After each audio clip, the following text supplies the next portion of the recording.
This map illustrates the geopolitical vice grip of the late 13th century. East, the Mongol horde pushed relentlessly toward the Mediterranean. West, the Byzantine Empire struggled to hold its territory. In the middle sat Anatolia, a high-stakes vacuum where survival wasn't guaranteed. The Kai tribe was caught in the center of this collision. As displaced nomads in a chaotic war zone, they faced a singular reality. They could no longer rely on migration for safety. Their leader, Osman, made the decision to stop running. He chose to hold a permanent position on the Byzantine frontier, turning a band of refugees into the foundation of a centralized state. This ambition was anchored in a legendary vision.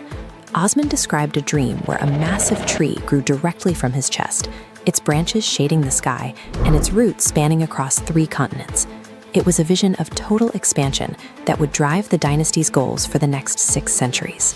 How does a displaced band of nomads forge the specific tools and institutions required to become a transcontinental superpower? Survival required a total departure from traditional nomadic warfare. The Ottomans moved away from light cavalry raids and became radical early adopters of gunpowder, outfitting their infantry with the world's first mass-produced firearms. By 1451, the young Sultan Mehmet II was obsessed with a single objective: the conquest of the supposedly impenetrable Byzantine capital, Constantinople.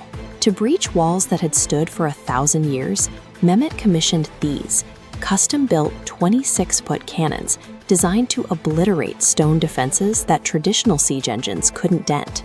When an iron chain blocked his fleet from the harbor, Mehmet ordered his men to grease wooden planks and drag 70 warships completely over land. This maneuver allowed the Ottoman navy to bypass the blockade and strike from the city's most vulnerable side. On May 29, 1453, the walls finally gave way. The breach transformed the Ottomans from a regional power into a world empire. The fall of Constantinople established a new precedent. Rapid, radical innovation could dismantle even the most established traditional defenses on Earth.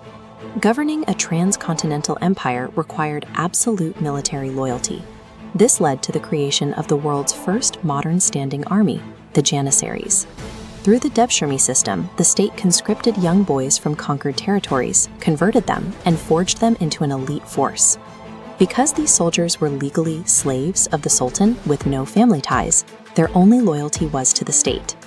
To manage religious diversity without constant rebellion, the Ottomans utilized the millet system. It granted non-Muslim communities the right to govern their own internal affairs, ensuring stability through religious and administrative autonomy. The empire's authority reached its peak when the Sultan seized Egypt and claimed the Islamic Caliphate, uniting political power with spiritual leadership over the global Muslim world. Under Suleiman the Magnificent, the empire reached its zenith. As this palace interior shows, the Ottomans presided over an era of unmatched wealth and architectural brilliance that dominated 3 continents. These systems centralized absolute power in the hands of the Sultan. But as the state grew more rigid, these same institutions began to harbor the seeds of internal decay. Absolute power creates an absolute fear of rivals. To protect the throne, the empire turned toward increasingly brutal measures to eliminate internal competition. This fear culminated in the law of Fratricide, which legally required a new sultan to execute all his brothers on the day he took power to prevent civil war. Public outcry eventually forced the state to replace executions with the kafes, or the cage. Royal princes were no longer killed. Instead, they were locked in isolated palace rooms for decades. The result was catastrophic. When a sultan died, his successor was often a man who had spent his entire adult life in solitary confinement, mentally broken and entirely unprepared to rule a global superpower. This vacuum at the top allowed the Janissaries to mutate from protectors into a violent mafia. They expressed their mutiny by overturning their massive cooking cauldrons, a signal that the sultan's life was now in the hands of his own army. The very mechanisms designed to stabilize the empire had become the primary drivers of its corruption. While the Ottomans struggled with internal coups, the outside world was rapidly changing. European explorers discovered oceanic routes to the Americas and India, bypassing Ottoman trade and draining the empire's treasury. As Europe embraced the printing press and scientific revolution, Ottoman leadership banned the press, freezing their culture while the world moved forward. This technological stagnation turned a former superpower into a bankrupt, crumbling state, earning the empire the humiliating title of the sick man of Europe.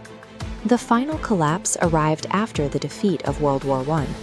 In these signing rooms, Western powers